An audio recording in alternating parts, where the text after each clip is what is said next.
of the first things that this state did when it was founded was to develop energy security and energy policy. It was a huge undertaking. I mean, I think it's fantastic that the ESB allows school tours now again of Ardnacrusha just to see what this state is capable of, because we're so, I think, inured to the failures of the state, the failure to develop infrastructural projects, to see what actually could be done. I think it was about a third of the GDP of the state in its first years was devoted, first couple of years was devoted to building that plant at Ardnacrusha.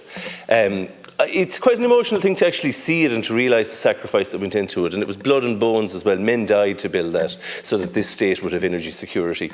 And then we abandoned it for, I don't know, I suppose, a false reassurance that we could rely on others and the kindness of others. That hasn't worked out very well for us. I think the Taoiseach still lives in, well, I wonder, does he actually live in a pipe dream where he thinks that we can rely on the kindness of others, or does he want to rely on the kindness of others to get a job in Europe? Because he is, as Michael Fitzmaurice said, just blithely going along with whatever von der Leyen is throwing out there at the moment. To the detriment of our own people and to the detriment of our state and to the detriment, most importantly, of its security. The previous speaker referred to a disconnect, and there's a huge disconnect in Ireland between our energy policy and our energy needs. And, you know, the Rural Independent Group brought forward this motion talking about energy security, whether from sustainable or non-sustainable means. And there's an elephant in the room that we haven't addressed.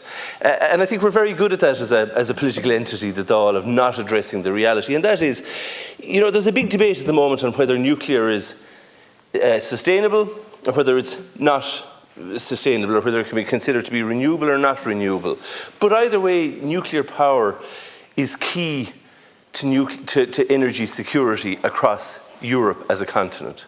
And we're quite happy to buy nuclear power here in Ireland. We buy it, we light this chamber is probably lit with nuclear power occasionally because it's large, we buy power from France.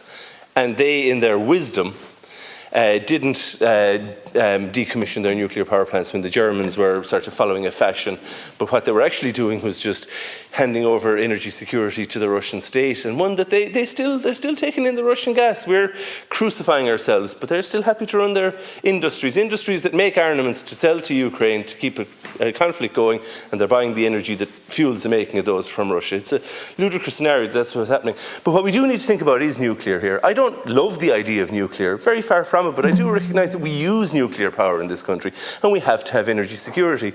And these small modular reactors, there may be disadvantages of them, but I'd like to know what they are, because there are equally advantages. To put them in context, each of those small nuclear modular reactors is about the same size as each of the 3 generators in Moneypoint at the moment. And the idea that we were going to power down Moneypoint and just abandon it is now seems like such incredible hubris. But I would agree with the Greens on one thing. We can't continue pumping, relying on coal-powered energy indefinitely. We do need to look at something which is more sustainable. Nuclear is more sustainable. It's not without disadvantages, I accept that, but we have to deal with the realities of our energy needs in this country, not what we would like them to be. And relying on wind, we have to power the country when the wind isn't blowing as well. Thank you, Las Corla.